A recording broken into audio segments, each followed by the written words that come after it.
all of this is almost certainly elements of trying to undermine President Putin's position, because it's not just about Putin. It's about his power base. It's about the oligarchs. And ultimately, history suggests that when the oligarchs feel that actually there's been a mistake made, there can be a sharp correction, and leaders like Putin can be replaced pretty quickly. Overnight, we're hearing reports that over 45 Ukrainian drones were apparently shot down by Russian air defense systems. We understand that that ended up with closing down some Russian airports for a period of time. But of course, as ever with these things, Russia always claims they shot down all the drones.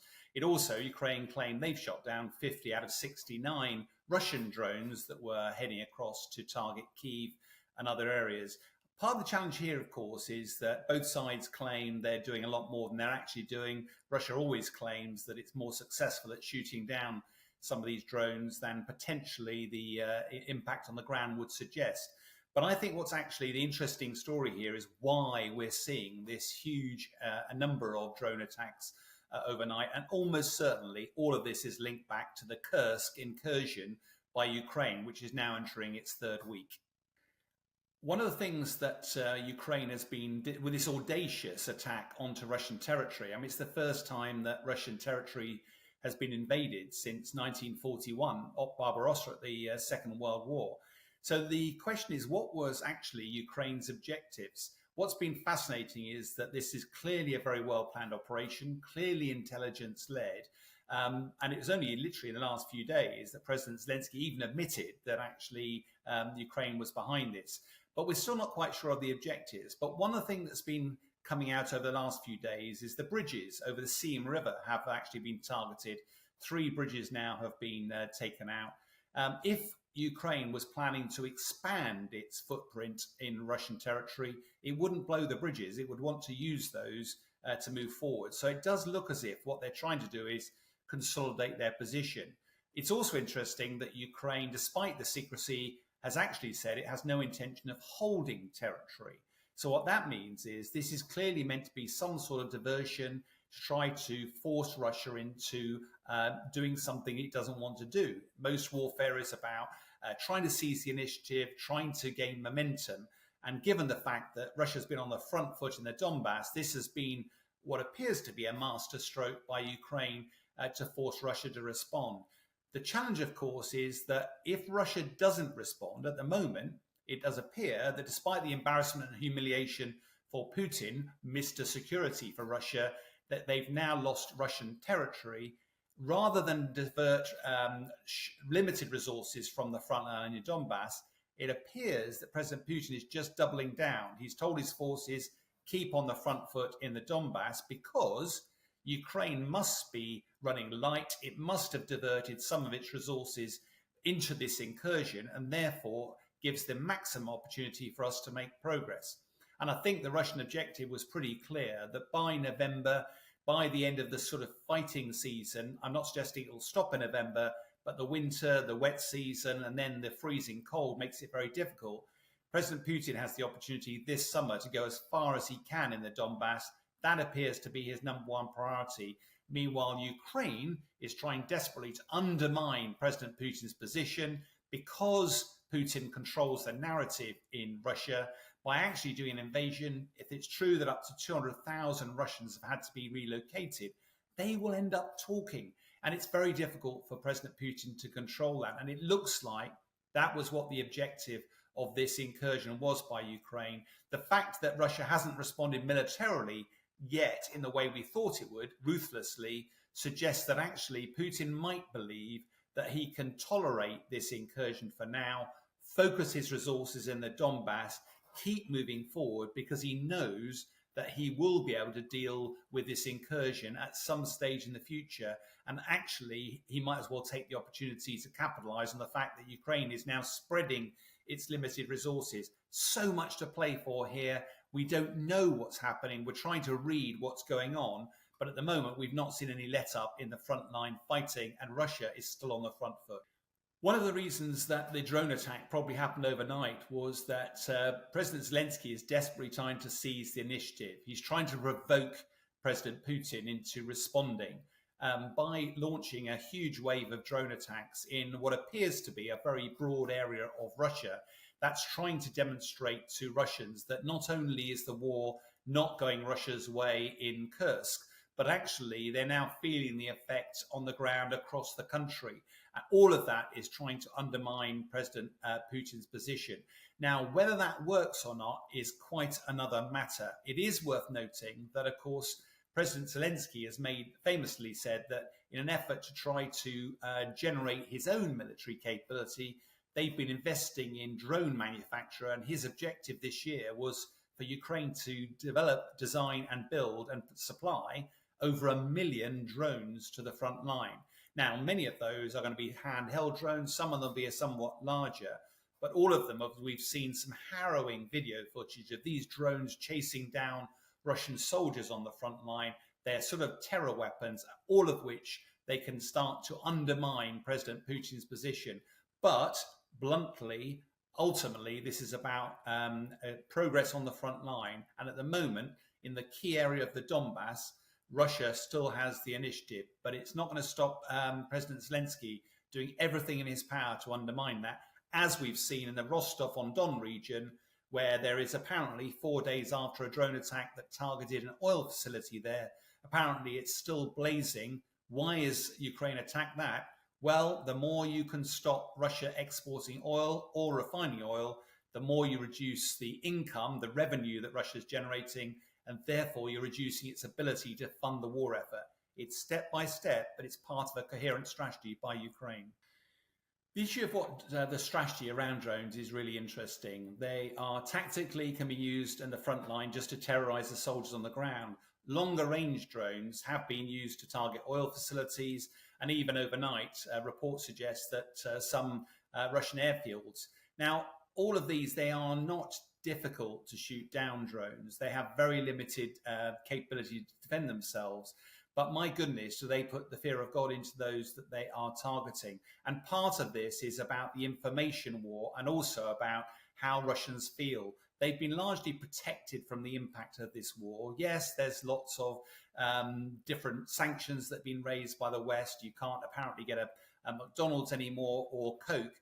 But really, that's not a big sacrifice for most Russians. Whereas, as soon as you start hearing that the airfield is being targeted, that it's being shut down, that there's been explosions around, that brings the war very firmly into your view. And I think the Ukrainian strategy here is not only to bring it into the view of Russians, but also don't forget there's been huge casualties in this conflict.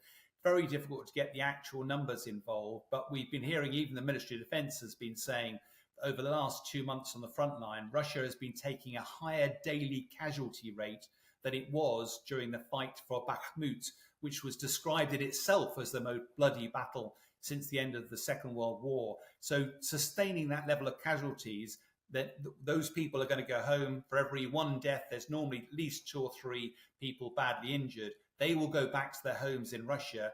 That will be sending a message that the war isn't going entirely the way that they would expect. So all of this is almost certainly elements of trying to undermine President Putin's position, because it's not just about Putin. It's about his power base. It's about the oligarchs.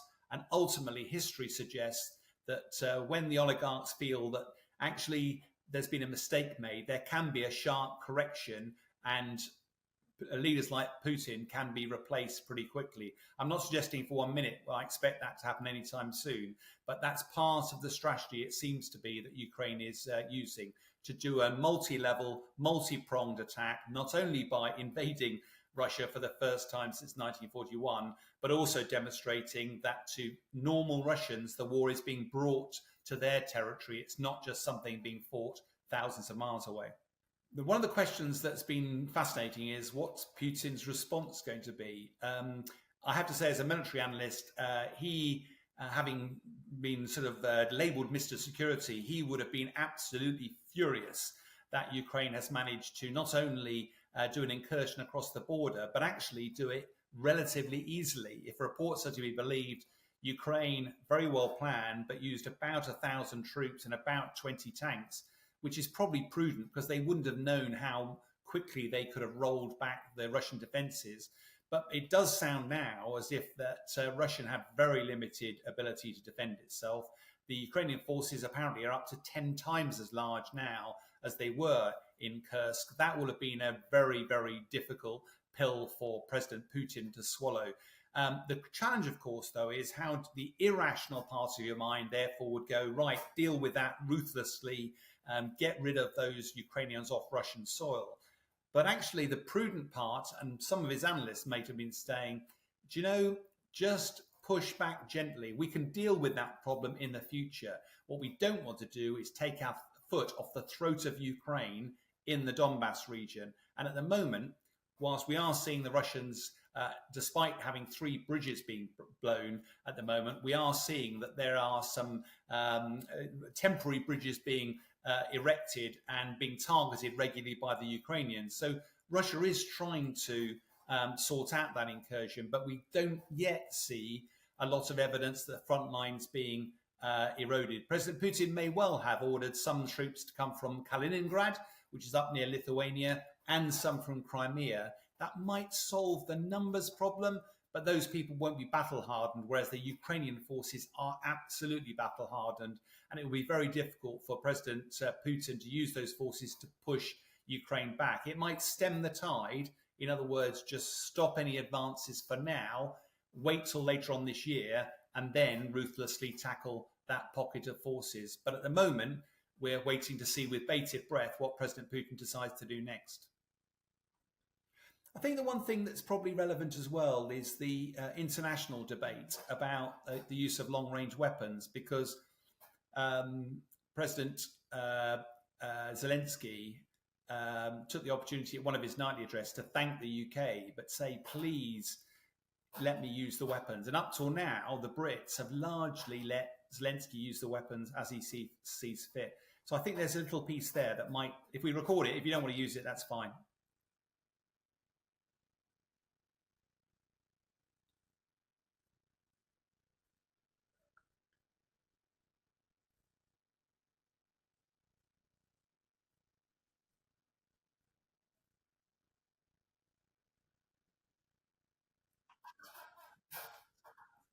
So that's the story. Let me launch into it. No,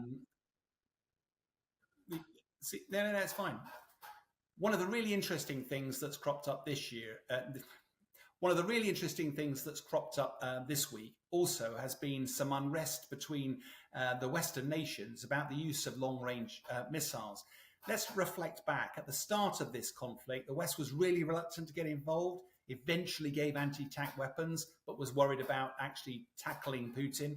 Then we went on to provide tanks. Then there was a lot of toe-sucking about, well, should we actually provide long-range weapons? And then there was about, should we provide F-16s? All of those have gradually happened. And the Brit perspective has largely been, as long as you use these weapons within the international law, you can use them as you see fit.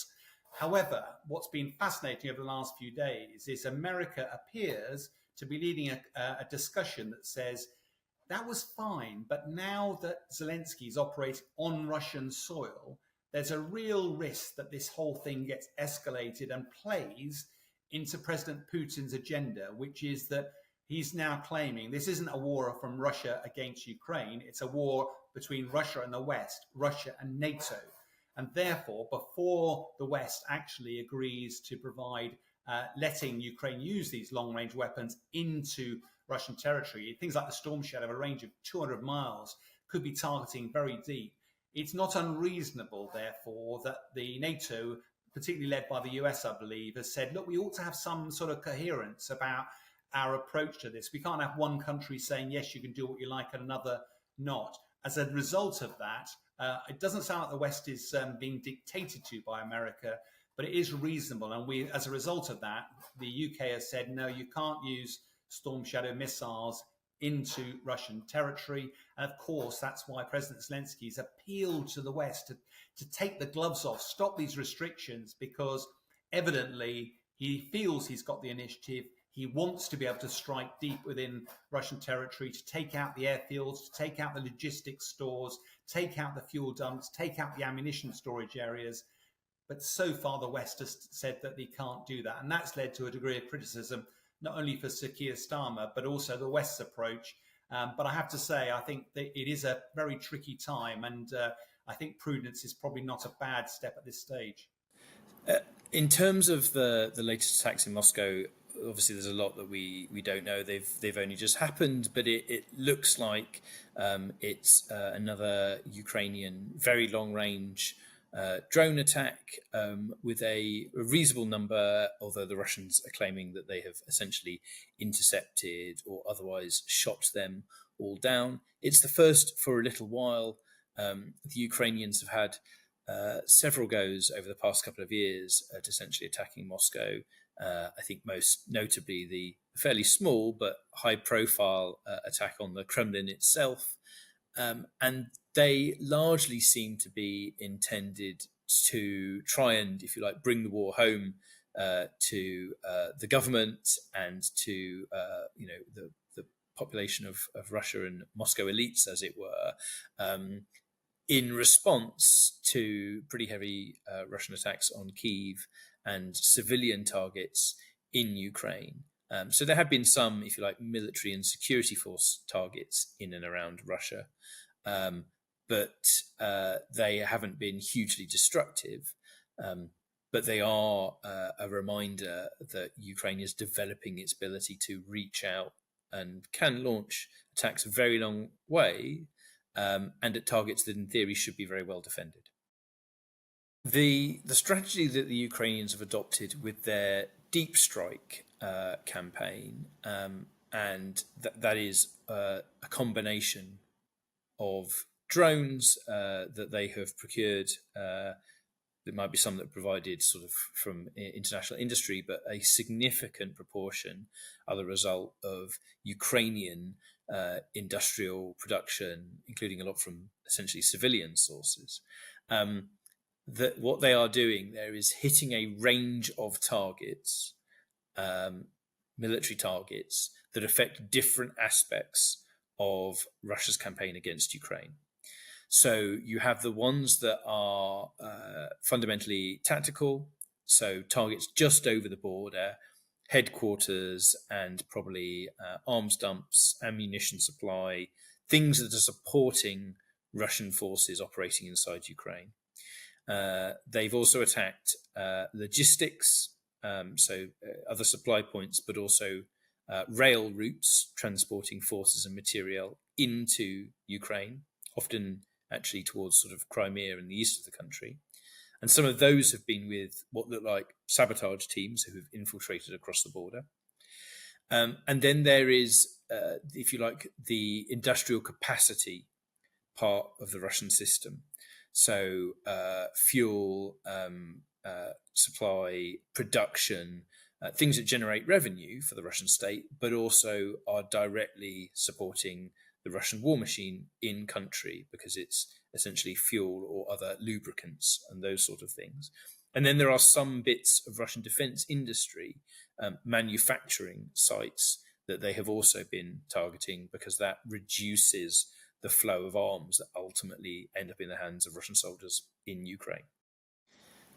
The targeting of Moscow is largely about signaling. I think that there's a danger that what the Ukrainians don't want to present is a picture that says, because the Russians target civilian infrastructure in Ukraine, that the Ukrainians do likewise. So that's why I think they've been pretty selective in what they have launched at, as well as the fact that they've hit few and far between. And in truth, it's a long way and difficult to get through. It's mostly demonstrative of an increasing reach. The deep targets that really matter militarily are Russian air bases and airfields, because they are where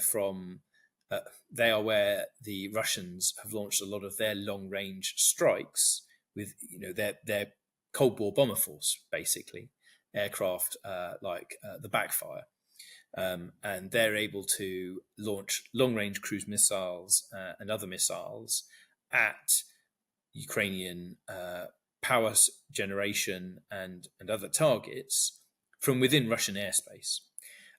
and the aircraft themselves never come within range of Ukrainian air defences. So they can try and shoot down the cruise missiles on the way in, but what you would rather do is hit the aircraft before they even launch those missiles.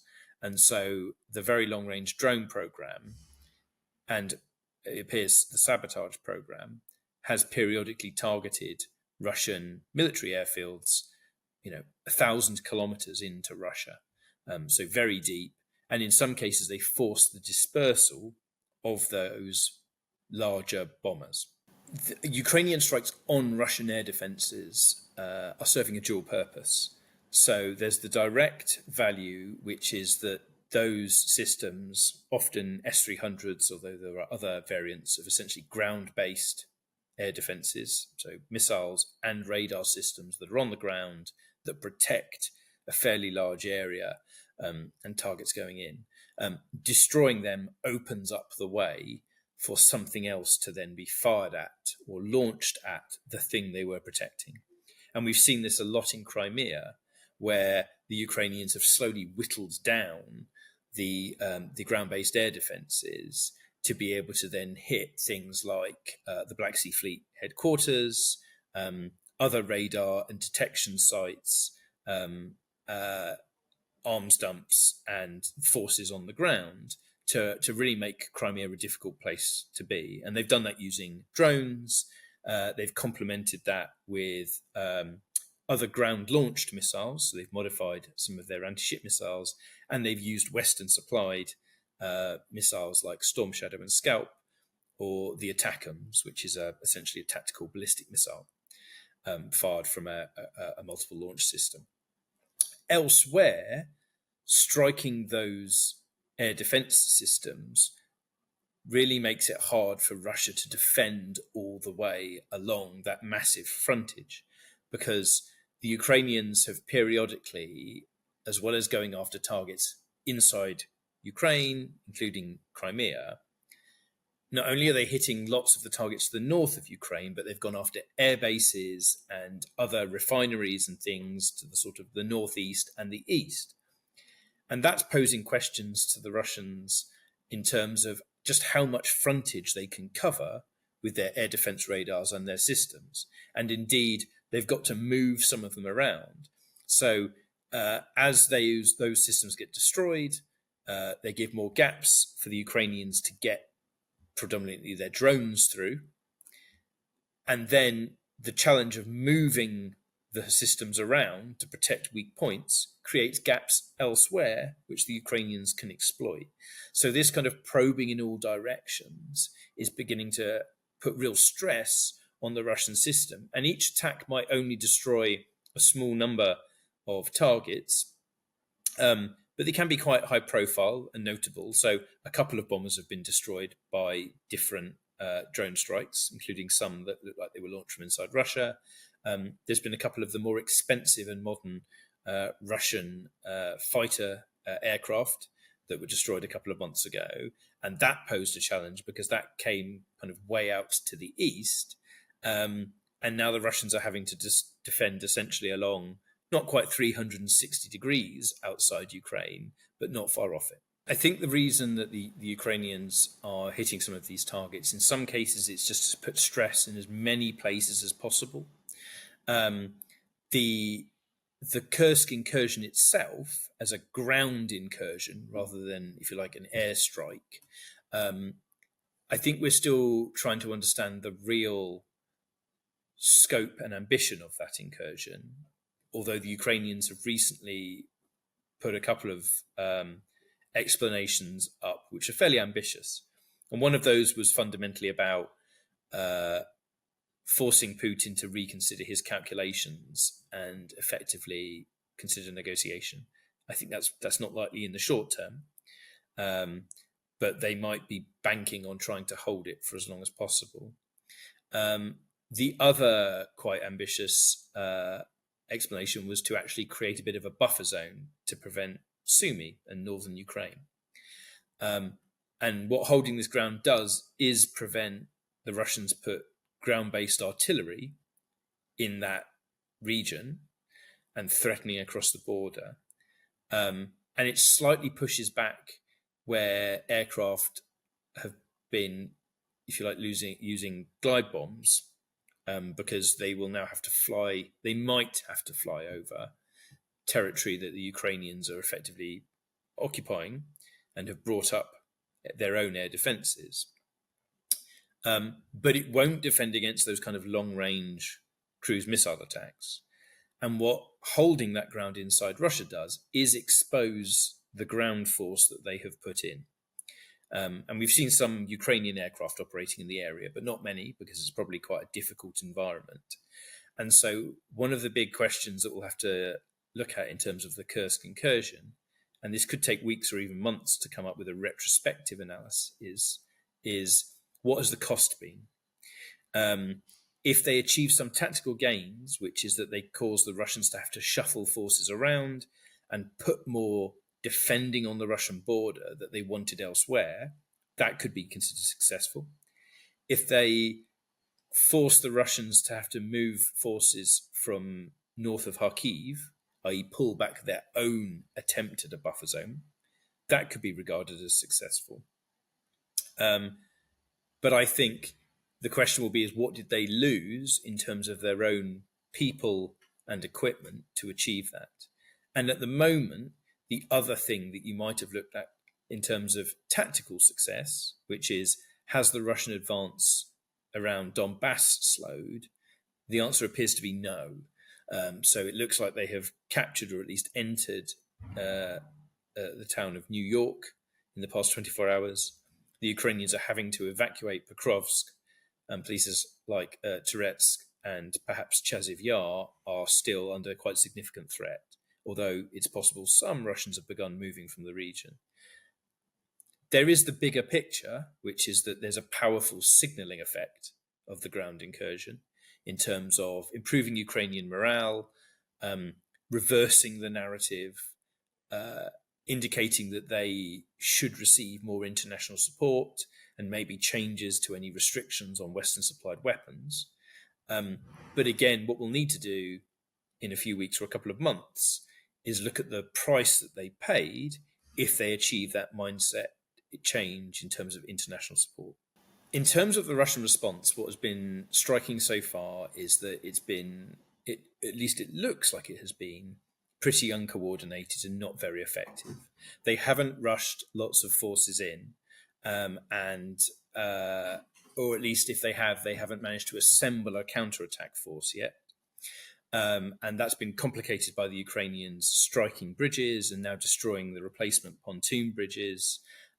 Some of the forces in the area appear to be of low quality or unprepared. And a lot of the response has actually been Russian air power. So that looks like this was a vulnerable point in the line. The Ukrainians identified that and have successfully penetrated through. And that feels like a significant failing on the part of the Russians. I would have said a week ago that's hugely embarrassing for Putin, and it is. And there does appear to be a lot of criticism inside Russia about this failure, and some of that they're having to suppress or block.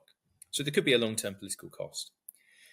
But it's noteworthy that what they haven't done is radically shift forces from further south, and I would say particularly out of Donbass, that remains their objective, and they're still pressing forwards and taking territory.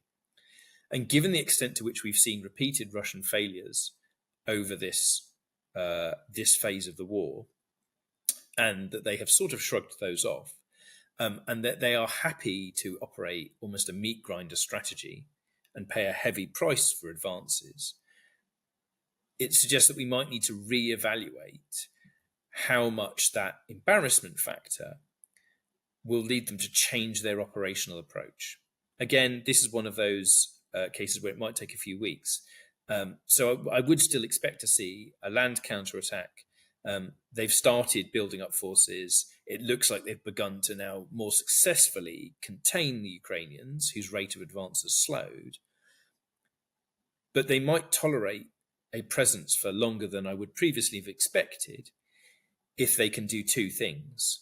And one of those is keep grinding forwards in the Donbass, and the other is slowly but incrementally inflict casualties on that Ukrainian force whilst it's on the other side of the border, as it's trying to dig in, as it's trying to consolidate.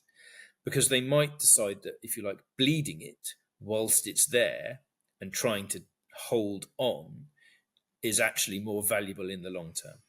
Now, this is all speculation, but it's one explanation for why the Russian response hasn't been as, say, overwhelming and urgent as you might have expected. The other caveat, of course, is that we don't have great insight into what's going on in and around Kursk. We have a very partial picture. The Ukrainians are maintaining good operational security. The Russians are blocking a lot of material. And what we have is a kind of a social media and some commercial imagery and some good journalism on the ground from which to build our picture. There was cautious optimism. I wouldn't say that the Ukrainians we spoke to were elated, because I think they're very nervous. They know that this is a risky gambit, and it could backfire in really horrible ways, or it could be the beginning of the end. And we just don't know. It's too early to say, but certainly it was a morale boost. And it really showed you why this Western insistence that its weapons can only be used inside the territory of Ukraine has just only served to hurt Ukraine, because they can't even fight back on the weapons that are incoming and damaging them. India's Prime Minister is in Ukraine today to meet Volodymyr Zelensky. The first time an Indian leader has visited the country. It's being seen as a diplomatic balancing act for Narendra Modi after his recent controversial visit to Moscow, where he met President Putin. Karin Von Hippel is the Director General of the security think tank RUSI, that's the Royal United Services Institute, and she visited Ukraine just last week. She's with us now. Good morning.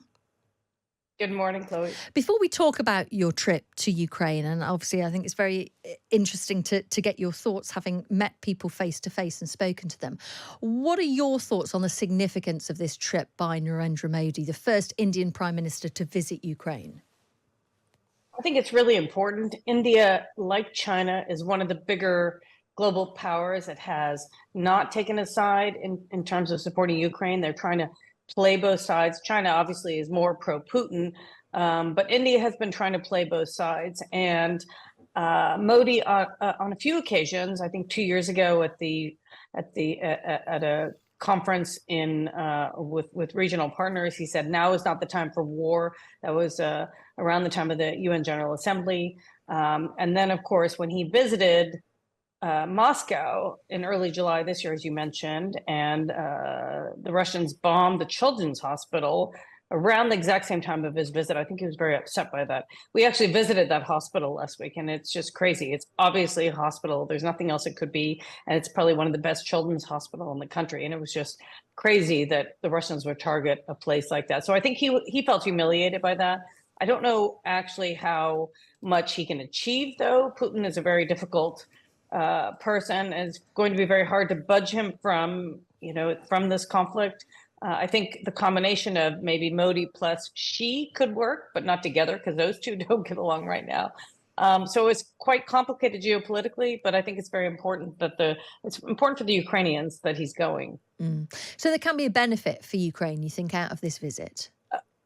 100%. I mean, India has been, as I mentioned, playing both sides. So they've been buying weapons from Russia. They've been buying oil now at cheaper prices. They're gaining significantly. They're one of the few big players not to shun Putin, and maintaining quite a strong relationship. And this goes back to the Cold War days. A lot of countries conflate the Soviet Union and Russia, and they really aren't the same place. But there's a loyalty going back. Of course, the former Soviet Union supported India in the Security Council over Kashmir and other issues. So there is this loyalty. On the other hand, the war is also hurting India, excuse me. India buys a lot of food and a large percentage of grain and sunflower oil and fertilizers and corn come from Ukraine. A global percentage comes from Ukraine. And so they've been suffering because of the supply chain challenges and the price changes. And so it's in everybody's interest for this war to end soon. But it really has to be Putin that's but put under a lot of pressure to end the conflict. Now, it's interesting you talk about that because I know you were in Ukraine last week. You were in Kyiv visiting. Obviously, one area where Putin is being put under pressure at the moment is the incursion by Ukrainian troops into Russia in the Kursk region. Right. What was the sense you got from Ukrainians, whether it was top brass or whoever you met, about some people quite surprised at not the lack of Russian response, but there hasn't been an immediate, obvious Russian response. What's your thoughts? What were the conversations you were having? Well, we went all the way to the east. We went to Kharkiv, which is quite close to the Kursk region of Russia, where that incursion was happening. And you really felt like you were closer to the front line. You could hear shelling. There were sirens going off during the night. There was cautious optimism. I wouldn't say that the Ukrainians we spoke to were elated, because I think they're very nervous. They know that this is a risky gambit, and it could backfire in really horrible ways, or it could be the beginning of the end. And we just don't know. It's too early to say, but certainly it was a morale boost. And it really showed you why this Western insistence that its weapons can only be used inside the territory of Ukraine has just only served to hurt Ukraine, because they can't even fight back on the weapons that are incoming and damaging them. If they are able to use some of these weapon systems not to go on the offensive in terms of like, let's go to Moscow, but actually attack the military structures that are used inside Russia to target Ukraine, that could have made a difference earlier on, and certainly is making a difference now. And those restrictions on weapons use very much come from the United States. I know that you spoke to some US senators on your trip. What were they telling you, not only about the restrictions on the weapons, but I mean, going forward, we've been talking about it all morning. There is this election coming, and depending on who is in the White House, could have a very different outcome for Ukraine. Well, the restrictions are not just for the United States, but of course, the U.S. is the most significant military donor to Ukraine. But the Germans and others have put some restrictions. Others have taken them off, like the UK has done very well in that sense.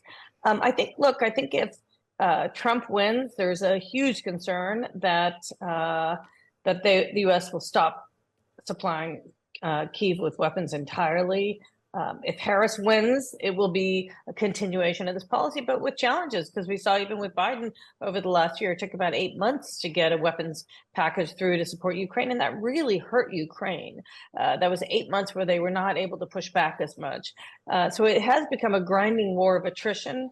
I think in many ways, this surprise maneuver by the Ukrainians was potentially also taken because they wanted to show allies that we can do something before the U.S. elections, that your support is worthy, and that we can fight back and we can surprise the Russians. As you mentioned, the Russians are slow, they're centralized, they're not always prepared. It's crazy they didn't anticipate something like this on the border, but they really didn't seem to, because they were just completely taken by surprise, and many of the troops were either captured or fled. I mean, I think that for it to happen at a moment like this, with the presence of Ukrainian troops on Russian soil, it's really a demonstration, and it's a warning from Ukraine. We can reach over the border. We can reach as far as Moscow. Telling quote in the Times this morning, a soldier who's moved from fighting in the Donbass meat grinder to the new front inside Russia told the paper, compared to there, this is like a vacation. The quote comes from Serhiy, a member of one of the units fighting in Kursk. He was speaking to Karin Philp, the Times World Affairs editor. Karin has been talking to troops on both front lines. What she has uncovered is a tale of two very different wars.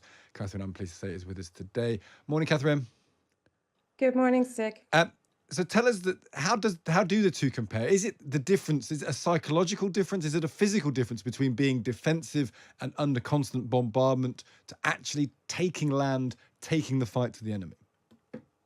Yeah, it's both. And the fact that the soldiers who are taking part in the Kursk operation have come, at least a number of them, have come from some of the most active fronts in the conflict right now, and the fronts on which Ukraine is doing the most poorly, really shines a light on the contrast between the two fronts, and what taking this area in Kursk has done for the morale of the troops, as well as changing the narrative. I mean, very starkly in their case, having come from those places, very starkly to this place where they haven't met resistance, and they've been able to take a really quite large section of Russian sovereign territory for the very first time. And do you think that actually it'll be quite important for them to hold it. We spoke to a former Putin advisor, now an enemy of Putin, saying this is really, really bad for Putin.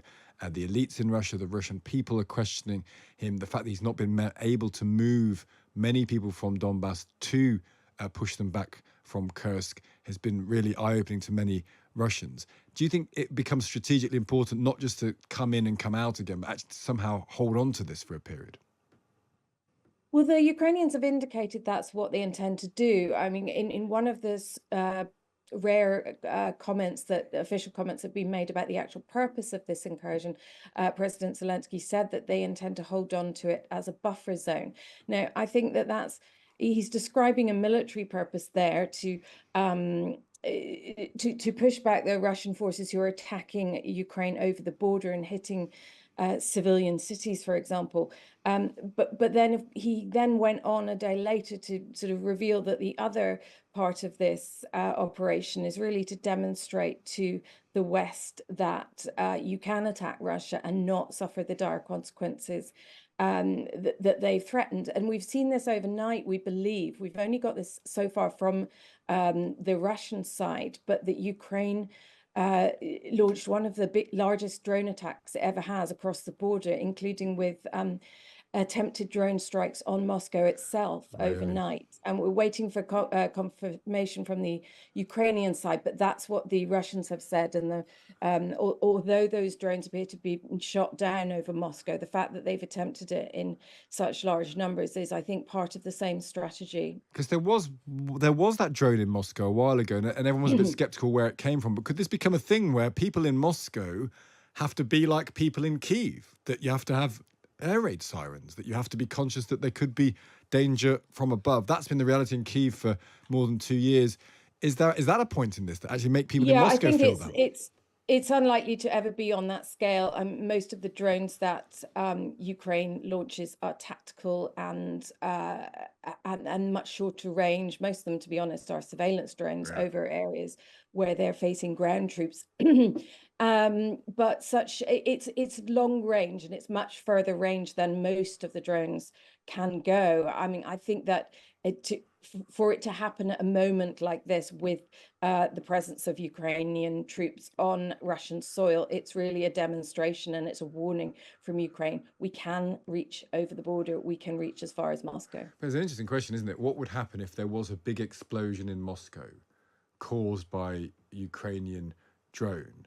What that would mean for Putin, what that would provoke him to do? Because one argument is he's already all in, and therefore there's very little he can do more than he's already doing. But there is this spectre of tactical nuclear weapons that's there, and a lot of people say that it's not real, but it is there. I suppose that's the thing that people are keeping an eye on, Catherine.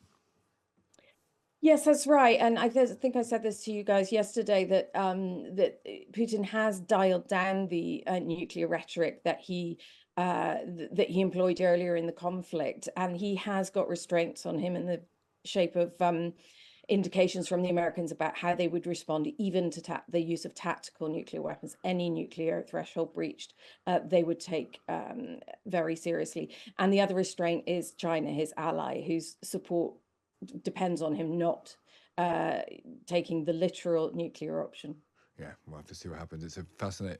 Just finding out, is it easy to move around? How are you finding talking to people talking to Ukrainian soldiers? Presumably, it's not. You can't get into Russia with them. How easy is it for you to move around as a journalist? Well, the question of going into Russia, that remains to be seen. That's sort of a matter of debate at the moment. There's lots of reasons why it's tricky. We are able to move around up to about 20 kilometers before the border, and there, is a closed military zone at the moment for obvious reasons. But it is possible to speak to soldiers who are coming back and forward over that border on resupply missions, or indeed who've come out because they've suffered injuries, some of them minor and some of them more serious. But you can talk to them, but you can't get quite over the border yet. Really interesting, Catherine. As ever, thank you so much for taking the time to talk to us. Thank you. That's Karin Philp there, the Times World Affairs editor. I found that last year when I was there, that the Ukrainian military are quite tight on where they let journalists go. So I got to, again, within about 15-20k of the front line. They were dug in just south of Mykolaiv, and I went down there. What were you doing there? I went over there to take a look, actually, and I did a special show for Times Radio, but I also wrote for the Times. Of course, I remember this. Yeah, of course, I remember this when you were still here. I wasn't there for a very long time. I Yeah. wasn't like Catherine, but I wanted to go and see it, and I got a charity, because I'm a freelancer. I got a charity to help support me. That's right. I remember this now. Yeah. Yeah, the Halo Trust that are demining some of the militarized zones, but there is an element to which you can't. You know, they're pretty tight. And they're fighting a live hot war. Like, there's a reason they don't want journalists from all over the world sort of cutting about. I bet the morale that you uncovered when you were there a year ago compared to now is probably changed. Was it already on the way down when you were there? So the families, I mean, there was exhaustion already. I mean, I don't know what it's like now. It's not a big country in terms of population size. And Russia is huge, and one thing that they've got is a military-industrial complex, and they've got conscription. So they've got bodies and bullets and bombs that keep resupplying and resupplying with all of these things in a way that Ukraine can't. And there was already exhaustion. So I think actually the psychological and morale issue of being able to show people at home that they've crossed into Russia is probably massive. And the fact that Putin hasn't got the bodies or the weapons to move and push them out is a thing in itself, isn't it? That's what we heard earlier on. I think he is furious. This is very important for him, and he will react. So we've seen this drone attack on Moscow today. It comes on top of 2 weeks of the Ukrainian forces in Kursk. What do you think the calculations will be going on in the Kremlin to decide how or whether to respond further? Well, if to speak about the attack against Moscow today, in my view, these drones play a more important role in Ukraine, just to demonstrate that the enemy cannot feel safe, but it doesn't mean any serious threat for Moscow. It used to be more or less effective in case of oil refineries. It's rather effective in case of those regions adjacent to Ukraine. But in case of Moscow, it's not very visible because all of these drones are shot down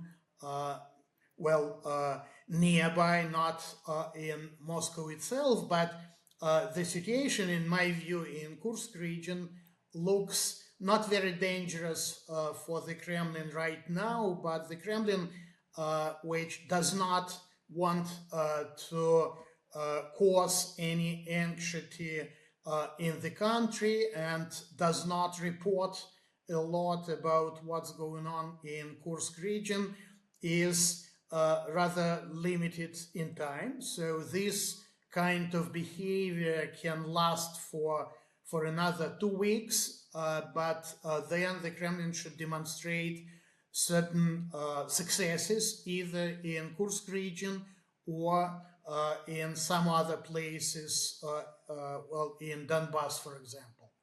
Is there a sense that this is bringing the war onto Russian soil? How do you think that plays out with the Russian public? Well, first of all, it's not the first case of bringing the war into Russian soil. And in my view, the effect can be not necessarily positive, in a sense that Russians should get afraid and should understand that the war is bloody thing, not only somewhere else, but including their homes.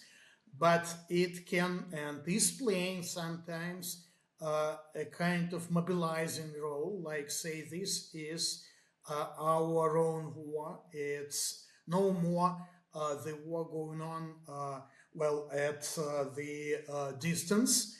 They came to our houses, and perhaps Putin was right when saying 2.5 years ago that the West and Ukraine in particular do plan attacking Russia. We've seen Putin this week out of Moscow. He's been in Beslan, in Chechnya. He's barely mentioned Kursk. Can we read anything into this flurry of appearances in the Caucasus? We can, and I think, first of all, it shows that it's important. Well, public opinion is important for the Kremlin. That's why he appeared in Beslan, where he didn't appear in the past. It's 20 years since this bloody attack, and Putin is not considered very positively in Beslan, and it was clear from the Kremlin's report from this meeting, because they didn't show anything else except for the very brief introduction. But for Putin, for the Kremlin, it was important to demonstrate that what's going on in Kursk is similar somehow to what has happened there, like, say, terrorist came. It's not an element of large-scale war, but it's another terrorist attack against Russia. I do not think they did succeed in doing this, but anyway, they were trying to do their best in order to keep public opinion in Russia, to keep impression that there is just another terrorist attack which is going on in Kursk. Putin has long played on this image as the guarantor of peace and stability, the strong leader. Has the things that have been going on recently changed this at all? Is his hold on power secure? Well, it can change his image in essential way if only his tactics will not bring any results. So far, it looks like he calculates to get very visible success in Donbass, and that's why not to use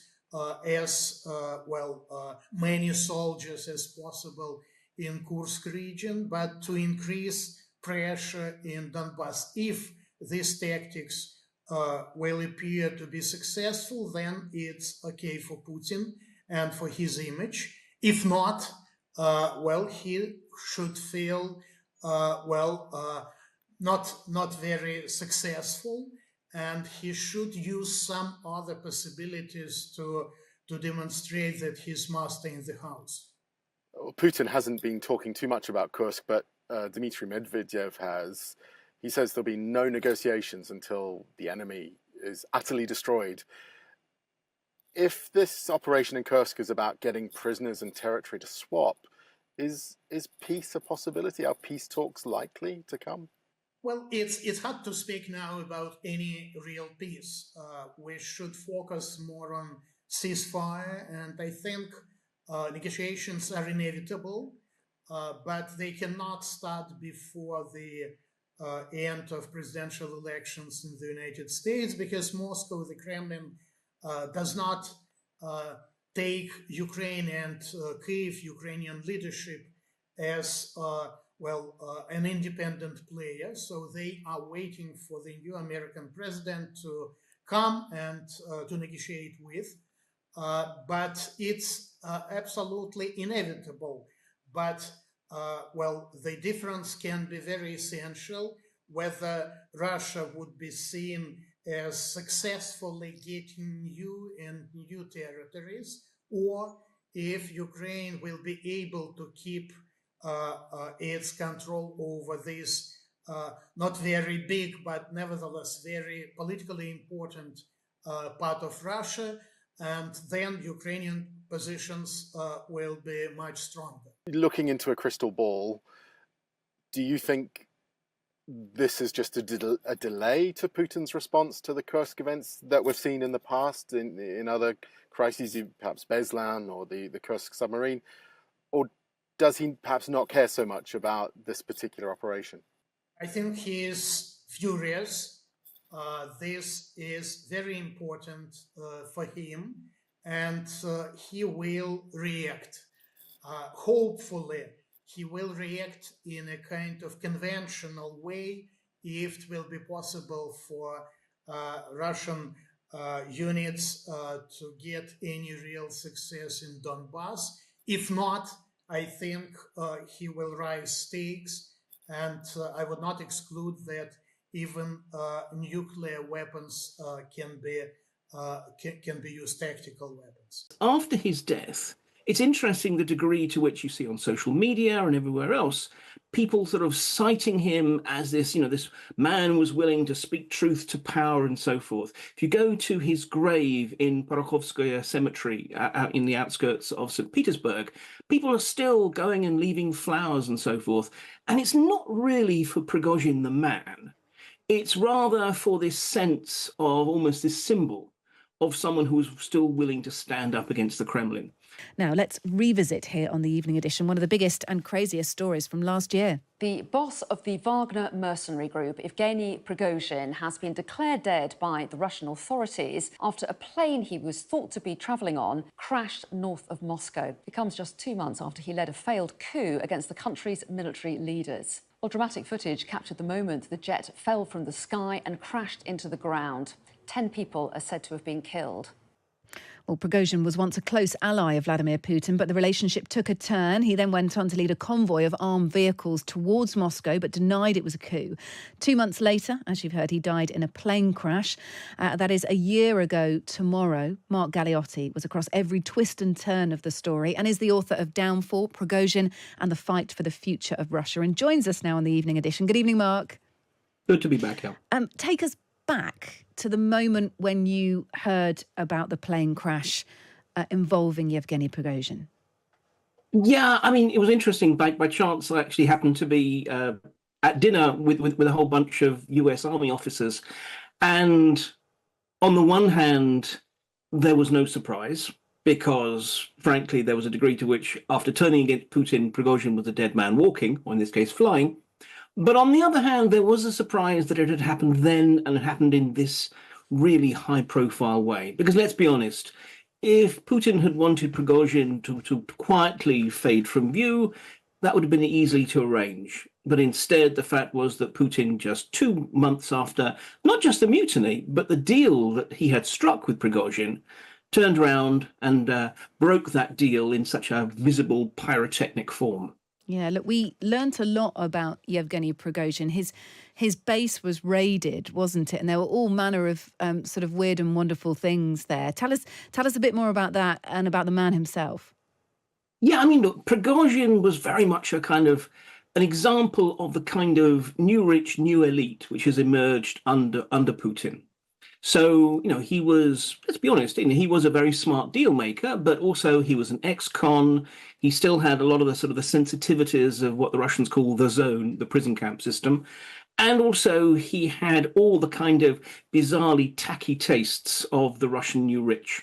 And we know this because precisely when the police went in and the security forces went into his home, for example, they videoed the whole lot. And we saw, lots of gold and gilt, pretty much, if you can't cover it with marble, you cover it with gold. But also things like a cupboard in which there was a whole variety of disguises and photos of him in these kind of bizarre disguises. And even more sort of chillingly, in one of his rooms, there was a huge oversized sledgehammer marked 4 important negotiations, reminiscent of the time when on video, Wagner fighters killed one of their deserters by smashing his head in with a sledgehammer. So it was this weird mix of exactly sort of tastelessness, violence and thuggery, but also aspirations. Prigozhin was a man who was trying to claw his way up to the top of the system and in some ways turned against Putin when he realized that he was being denied that opportunity. It seemed like he got a bit of a kick out of it, Mark. Is that or did he just have that kind of thread to his personality? Look, one of the things that, in the course of when I co-wrote this book with Anna Arutunyan, we spoke to people who had known Prigozhin and such like. And in this respect, it was very handy that we were finishing off the book after he was dead, because people were much, much less willing to talk while Prigozhin was still alive. And precisely because he had this reputation for being very violent, very intimidating. When he was a kid, when he was first arrested by the police way back in the 1980s, they did a classic trick of the Soviet militia, the Soviet police, is they put him in a cell, a holding cell with a bunch of hardened criminals. The idea was really to kind of scare the bejesus out of the sort of the young first-time offender. In practice, what happened is Prigozhin ended up intimidating a cell full of hardened gangsters. And that was when he was a teenager.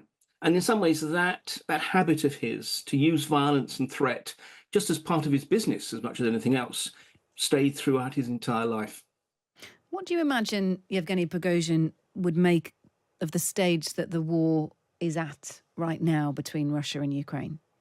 Well, it's interesting that, he actually, I don't in any way want to suggest that he was some kind of reformer or a prophet, but nonetheless, he was one of the very few people who were willing publicly to actually say what was going wrong and say just how badly this war had been conceived and being fought. And one of the things he said is precisely that if we're not careful, at some point, it's not going to be a case of us invading the Ukrainians, but the Ukrainians invading us. He was absolutely fed up with what he saw as the incompetence and the corruption in the defense ministry. Now, let's be honest. This is a man who was also deeply corrupt himself, but still he also sort of, was someone who was articulating these views. And then this is one of the reasons why, even if Putin hadn't killed him back last year, he would probably have had to kill him now, because Prigozhin would have just been too dangerous as a figure who's willing to highlight all the failures of his strategy. And would he have collected support? Would the Wagner Group have been thriving? I suspect not. The funny thing about Prigozhin is he has become, in death, much more of a kind of a hero figure generally than he was in life. Remember, this is a really thuggish man who, if it had not been that he was losing out politically in his struggles to rise up through the system, he would have been perfectly fine not working for Putin. But nonetheless, after his death, it's interesting the degree to which you see on social media and everywhere else, people sort of citing him as this, this man was willing to speak truth to power and so forth. If you go to his grave in Porokhovskaya Cemetery out in the outskirts of St. Petersburg, people are still going and leaving flowers and so forth. And it's not really for Prigozhin the man. It's rather for this sense of almost this symbol of someone who is still willing to stand up against the Kremlin. So in some ways, he's kind of perversely become more influential, if not powerful, now that he's dead. Did Vladimir Putin kill Yevgeny Prigozhin? No, there's never any smoking gun or whatever. I personally cannot believe he didn't do it. The very fact of that no good mechanical or other reason has been given for that plane going down, even by the Russian authorities. We had Putin making this kind of bizarre allegation that Prigozhin and his sort of colleagues who were on that plane were maybe playing around with hand grenades while drunk or on drugs. Well, this is really not credible. And the other thing we do know is that his personal plane, was briefly delayed before it took off from Moscow to head to St. Petersburg for what was said to be just some minor mechanical issues. And the suspicion is precisely that was the point at which government agents were planting a bomb or otherwise making damn sure that plane didn't actually end up in St. Petersburg. So, I think it's a pretty safe bet. Look, it's always fascinating hearing from you, and there's much more I know in your book. It's called Down for Prigozhin and the Fight for the Future of Russia. Mark Galeotti is with us a year on. Tomorrow will be 1 year since Yevgeny Prigozhin was in that fatal plane crash. Mark, always fascinating. Great to speak to you. Likewise. Cheers. That Mark Galeotti there. Ukraine will begin to move some of its long-range weapons into this Kursk salient, because by moving long-range weapons forward into there, they can reach even deeper into Russia and bring more concern for Russia to have to deal with. Moscow itself obviously is well defended, but every system that is there to defend Moscow is a system that cannot be used against Ukraine. Let's start with Russia suffering the humiliation of Ukraine's offensive into Russia's Kursk region. That, of course, happened over the weekend. Now the drone attack on Moscow. The question, I suppose, is what comes next? Will there be more from Ukraine? Have they got a plan? They will keep biting at Russia's heels? Or will Vladimir Putin, will Russia have no other option but to assert themselves on Ukraine in retaliation? Well, first of all, thanks for having me on. And it's an interesting question. I do believe that Ukraine will continue to give Moscow problems. And this is really not new in the grand scheme of things. Let's remember that Ukraine, without a single capital warfighting ship, has defeated the Russian Black Sea Fleet and almost completely eliminated the Black Sea Fleet and their capabilities in the northern Black Sea. They have all but evacuated Crimea and moved to other ports to get further away from the capabilities of the Ukrainians. So, you know, there seems to be this big stir all of a sudden that they're attacking Moscow. I think the attack was actually across 3 cities, and about a third of the attack was actually aimed at Moscow.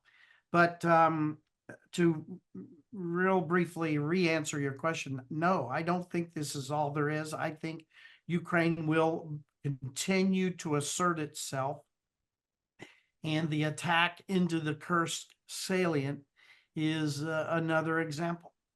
How might Ukraine do that? What might be on Ukraine's list of further nipping at Russia, further, whether it's launching an offensive into other regions, whether it's things like this drone attack? What might be next on Ukraine's list? Well, I think that we should keep an eye on the possibility that Ukraine will begin to move some of its long-range weapons into this Kursk salient, because by moving long-range weapons forward into there, they can reach even deeper into Russia and bring more concern for Russia to have to deal with.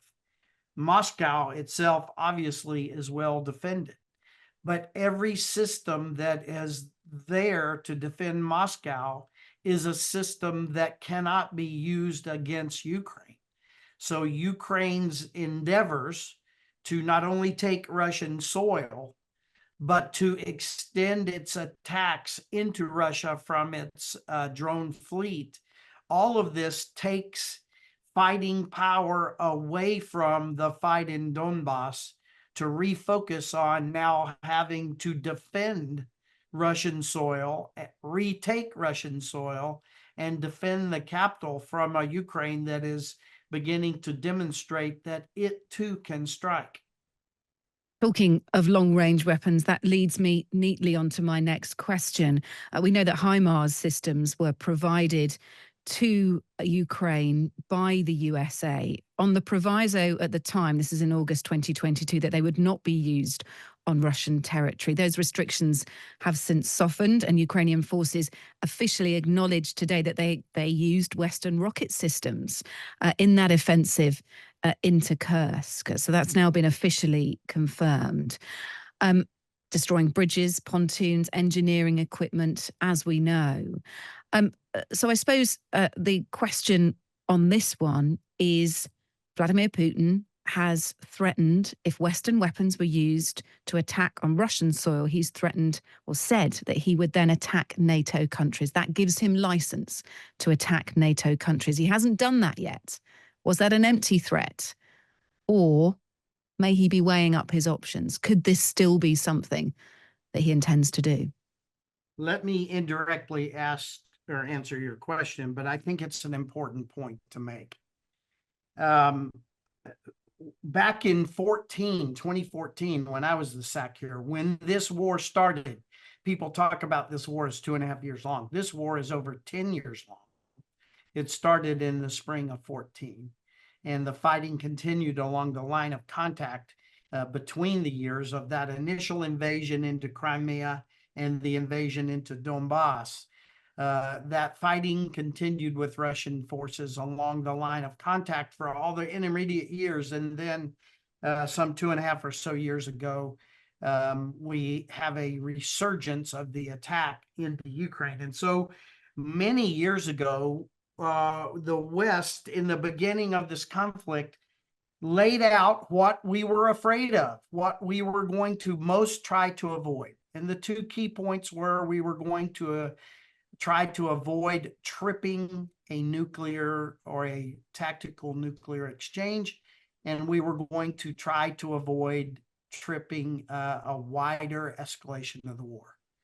So now what I would assert, and many agree with me, is that the most successful weapon and the most successful battle, continuing battle that Mr. Putin has won consistently in this war is his war of disinformation and his war of intimidation. We told him what we were afraid of. And almost on a weekly basis, someone at the very top of the Russian regime talks about that's going to be nukes. We're getting out of this nuclear agreement. We are moving nukes into Belarus. We're nuke. Every week, our fears are played back to us in Mr. Putin's war of intimidation on a little bit less frequent basis, but as regular a basis. Mr. Putin plays back, and of course, this is going to mean a wider war, and we're going to have to do this, that, and the other, and we threatening NATO nations and all of this. And about half of those threats, there'll be the added little caveat, and of course, once again, American soldiers are going to die on the battlefields of Europe. And so Mr. Putin's war of intimidation, his war of words, his war of disinformation is his most successful campaign. And so he continues this campaign. Look, even beyond the point that he was able to invade Ukraine. I mean, that is, the fact that he was able to get into Ukraine in the manner he did, with the urgency he did, having talked about it for a little while beforehand, but everyone being slightly skeptical about it. The fact that he did do that and the war continues, he likes to think under his terms. Surely. So, Kate, to that point, can I just make one small point there? Again, I'm not surprised. Here's the way I like to talk about this. I'll do it quickly. In 2008, Mr. Putin amassed his army, marched across an internationally recognized border, and occupied 20% of the nation of Georgia. The West's response was inadequate to task. The West, we affirmed and rewarded his bad behavior because we did nothing thereafter about it. In 2014, Mr. Putin amassed his army, marched across an international border, invaded and occupied about 12% of the most important commercial parts of Ukraine. Once again, the West's response was inadequate to task, and we rewarded bad behavior. Now we are in the other end of that war. Okay. Mr. Putin has once again come across the border, and we are talking about rewarding his bad behavior again. Why are we surprised when he continues his bad behavior? Look, we must finish this briefly by talking about what discussions will be going on within NATO right now. You will be well used to this, well across the brief. What are NATO talking about? What are they discussing in terms of potential threats from Russia? They would have been, and the reporting says that they would have been taken aback by Ukraine's assault into Russia in that Kursk region, that would have taken them by surprise a little, many are saying. But what discussions are happening right now in NATO? Well, I think that it is a continuation of what we've been doing since the very first Wales summit, and that is NATO is now getting very serious about making NATO more ready should it have to fight Russia. And the things that NATO is doing to move capable combat forces into the forward area, the things that NATO are doing to increase the readiness of all their units, increase their supply. This is all incredibly important, and NATO is actually doing a good job of getting after it. Not a perfect job. There's improvement that still needs to be made. But the answer to Mr. Putin is be ready. He understands that. Look, it's been fascinating speaking to you. Thank you, General Philp Breedlove, former Supreme Allied Commander of NATO. Really good to speak to you. Thank you. Good to talk to you, Kate. Everything is not rosy at all from the Russian point of view. And I think, we've commented before that, his visit to North Korea, some of his other outreaches to other countries, he's talking to Orban, all to me smacks a little bit of desperation. This is not what Russia, which sees itself as one of the great powers, feels it really should stoop to these levels. Putin won't be feeling good about any of this. I'm Tim Willasey-Wilsey. I'm a visiting professor at King's College London and a former British diplomat. Overnight, it appears there has been a Ukrainian drone strike on an airfield called Marinovka in the Volgograd district. Now, this seems to me to be one of a series that we've seen over recent weeks. And it seems to me what the Ukrainians are probably doing is targeting ammunition dumps in Russia. Now, the sort of backstory to this is that one of the most damaging weapons in the Russian armory has been these glide bombs. Now, in an era where we're talking about ever smarter weapons, the glide bomb is an interesting phenomenon in that it is a completely dumb weapon. It is an old-fashioned bomb, which the Russians fit with wings so that it can glide for long distances and using against Ukrainian towns on the other side of the border. So actually they release the bombs on the Russian side of the border, and then they can go sort of 40 kilometers or so and hit a Russian city. They've been devastating, actually. They've had huge effect, and they've knocked out a lot of electricity installations as well. So the Ukrainians have been working out how to deal with this threat. And in recent weeks, I think they've conducted 2 previous drone strikes against these glide bomb dumps, which have resulted in sort of huge explosions. Now, that may be that's the probable explanation, I think. There are Russian aircraft parked at Marinovka Air Base, I think Sukhoi 24s and 34s, but it seems more likely that the target is the glide bomb dumps. But, these are very early days. This only happened last night, and it'll take some time until we know exactly what happened and what the effects have been. Well, I think there's a double strategy, really. I mean, that was a big attack. I think 45 drones in all were used against Russia. I think it was the night before last. So I think 11 were targeted over Moscow. One hit a big oil refinery, I think in Rostov-on-Don, and caused a big fire. And another, as you rightly say, went after an S-300 battery. So I think various things are happening at the same time here. Firstly, Ukraine continues to target Russian military capability across the border, which it's done with really increasing success now for the best part of a year. So it's really getting quite good at this. But I think the Moscow attack is very interesting because I think taken together with the advance in Kursk and previous attacks of a similar nature, what Ukraine is trying to do is send a message to the Russians that, look, you are all part of this. I mean, hitherto, Moscow has been pretty much out of the war, and the war is a sort of remote thing that's happening hundreds of miles away. But I mean, I was in Kyiv in last May, and when Russian missiles come over and the anti-missile systems come into action and shoot them down, there are big bangs over the city, and it's quite impressive actually, and you hear them in your sleep and you rush down to the shelters. So the psychological effect, even though none of the 11 drones got through, the psychological effect of having these big bangs in the sky above Moscow, is quite considerable.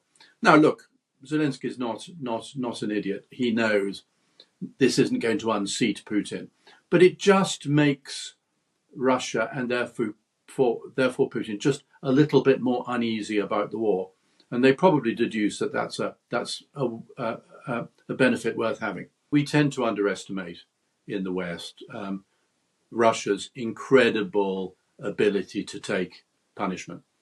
And, in the West, we simply do not have that. And we have very little appetite for long-term conflict. And but Russia is prepared to go on. And I'm sure Putin is prepared to go on and on and on, irrespective of what the people think. And I think all the evidence suggests that the people are broadly supportive of Putin. I mean, we tend to give a lot of exposure to the few discordant voices, but by and large, I think the Russian people are supportive of Putin, and will continue to be. And I think Zelensky knows this, and Ukraine knows this. Don't forget, Ukraine was part of the Soviet Union. They know these people and these types of people extremely well, and I don't think they've got any unrealistic notion that they're going to overthrow the regime or Putin's going to fall or anything like that. And incidentally, they will know that any successor to Putin is almost certainly going to be worse. It'll be somebody from, there are no Democrats left in the political space in Russia. So they know perfectly well that the successor to Putin will either come from the military or more likely from the security services.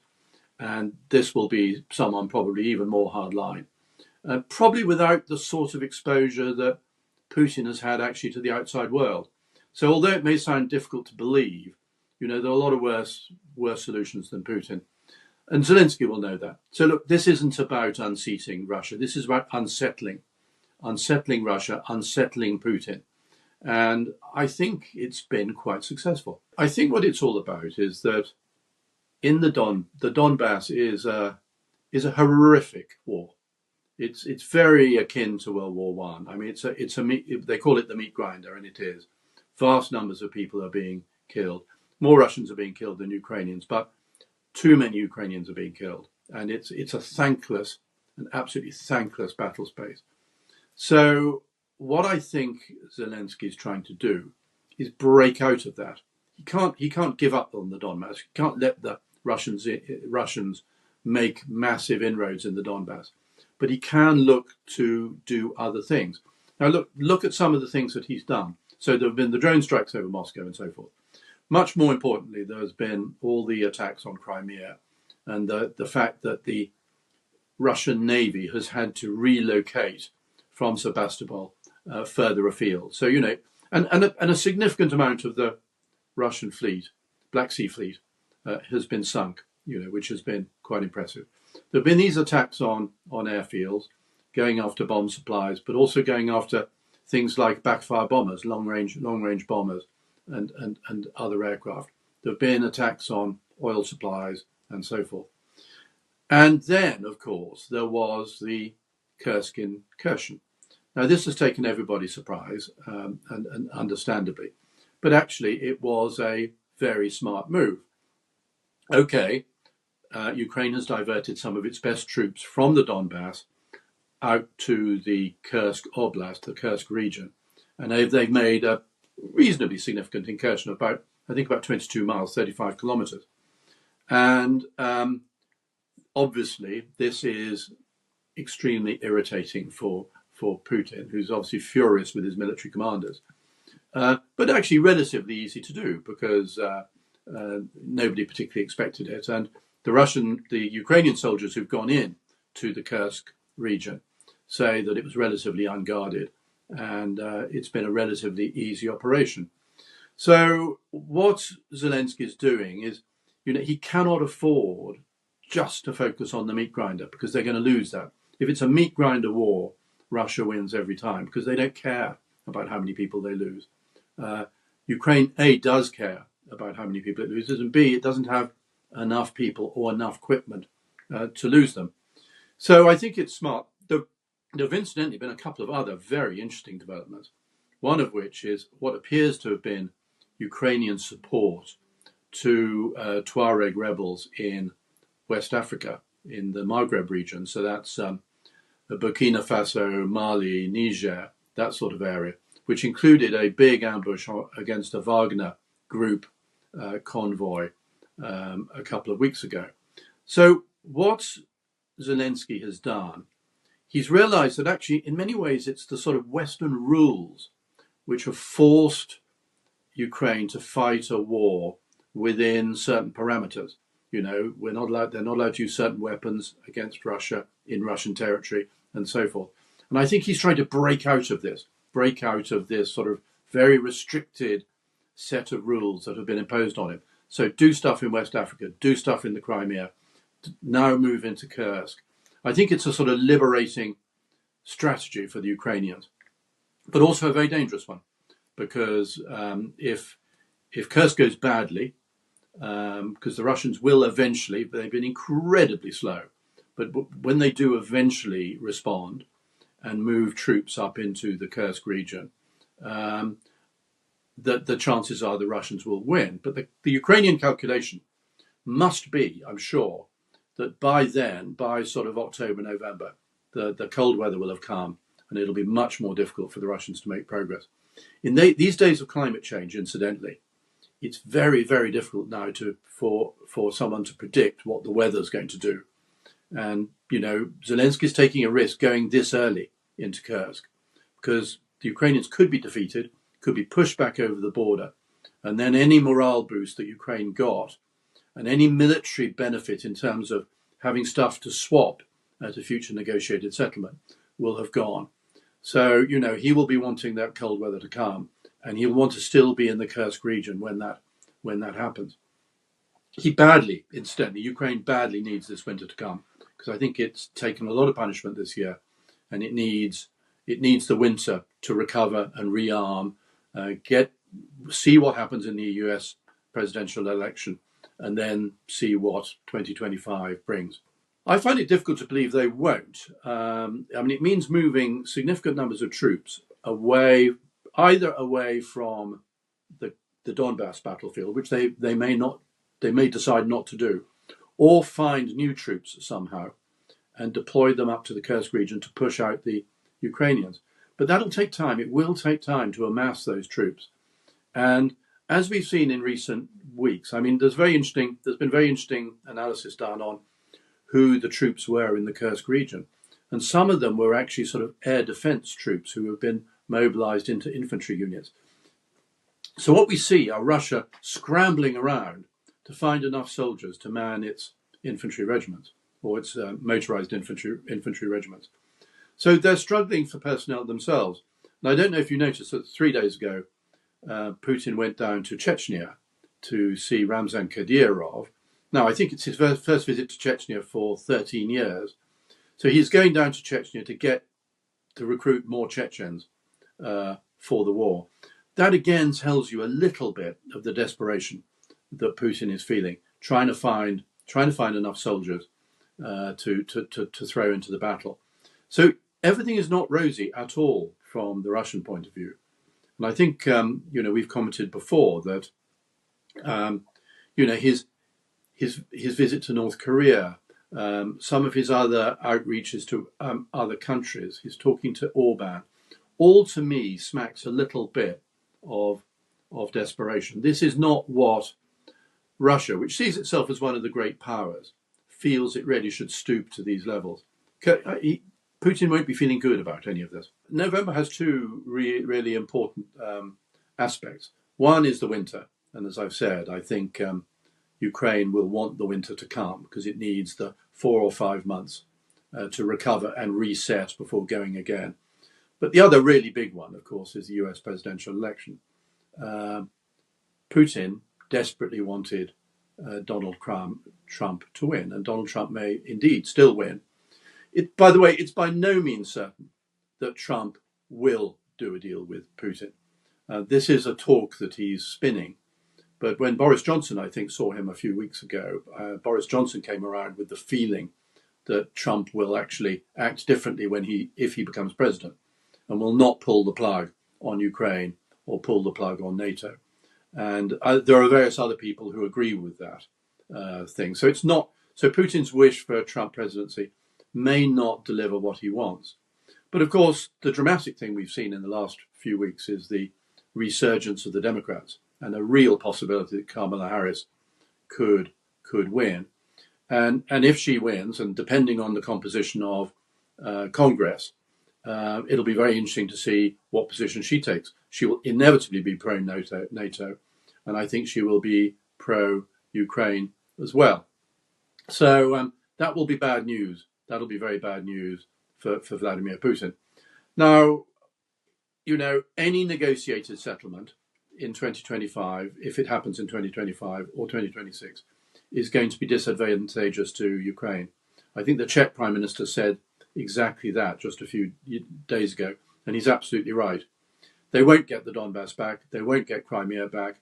They won't get reparations for rebuilding their cities, and they won't get war crimes tribunals. And so, from a Ukrainian point of view, to have stuff to trade at a negotiation is really important. Now, they really need 3 or 4 Kursk-type incursions, so they've got enough territory to trade for, some of the Donbass back.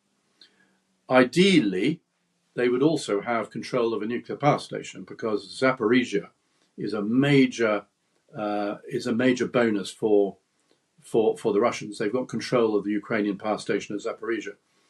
It may have been in the back of the mind in the Kursk incursion, wondering whether they could get to the Kursk nuclear power plant. But that's a long way more than 22 miles away. And if it was an idea in the back of the Ukrainian minds, I think it was probably quickly ruled out, because to go too deep into Kursk would be very dangerous. So, Ukraine needs stuff to trade.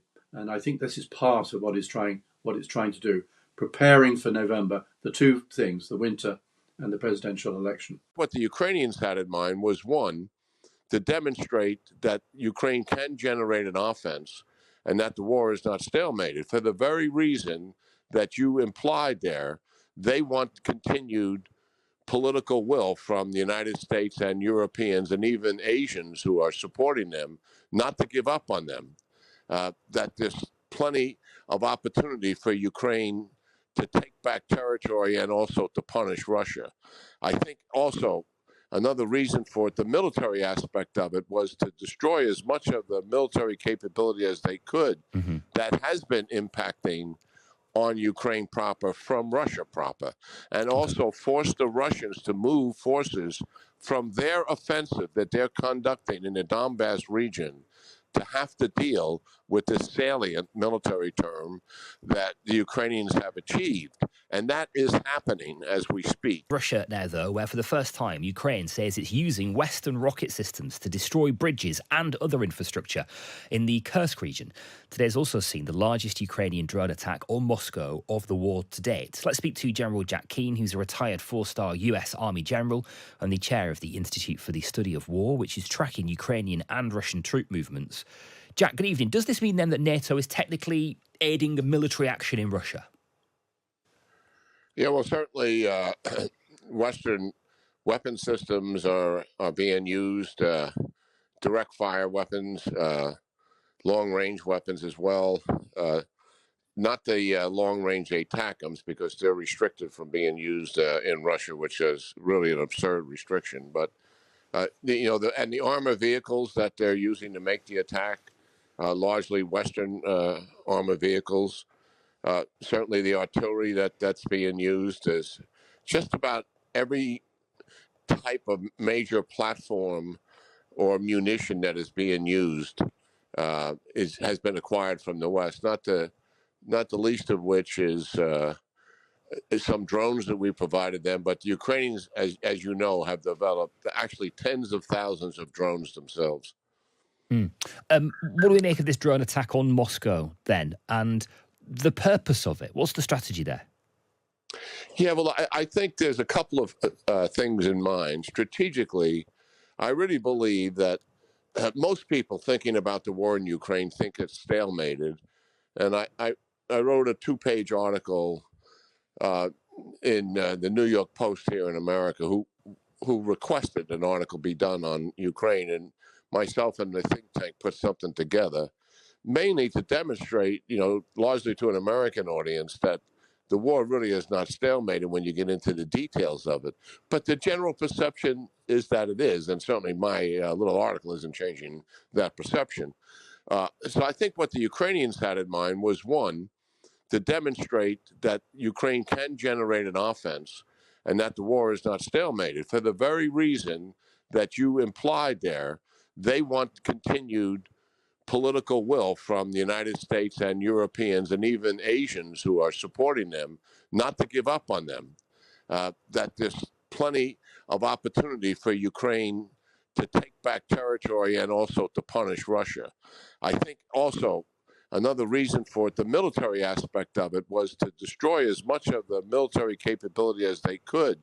That has been impacting on Ukraine proper from Russia proper, and also force the Russians to move forces from their offensive that they're conducting in the Donbass region to have to deal with this salient military term that the Ukrainians have achieved.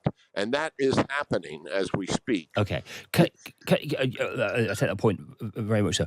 Can I ask you, there's an interesting element to this story, isn't there? And Ukraine's incursion in Russia, drone strikes on Moscow now. And that is that Zelensky naturally didn't ask for permission to do this from NATO or Western allies. What would have happened if he had? Well, if he asked the United States, I don't know about NATO or European countries individually. The United States probably would not have said no, but would have discouraged it.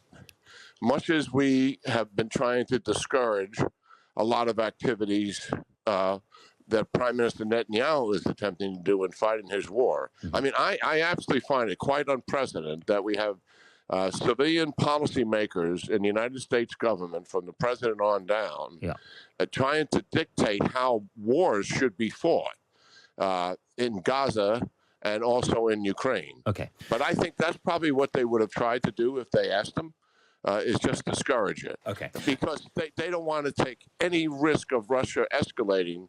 And the Europeans, as you probably well know, starting last year, had come to the conclusion that Russia is bluffing. It's a false claim about escalation. They never have. And they forced the tanks on the Americans. They forced the long-range missile systems on the Americans. And they forced the F-16s on the Americans, all with the thought that none of those systems would force Russia to escalate. And that actually has been proven to be the case. Right, okay. So far as those long-range missiles are concerned, just very briefly, Jack, 'cause I'm already over time, but so far as those long-range missiles, long-range weaponry being used is concerned, Zelensky is asking for permission, basically. There is an American ban on those being used. Do you think it is legitimate for America to lift that ban to allow Ukraine to use long-range missiles to get further into Russian territory? Oh, yeah, absolutely. I think if they had that capability, it's unlikely they would have made this incursion.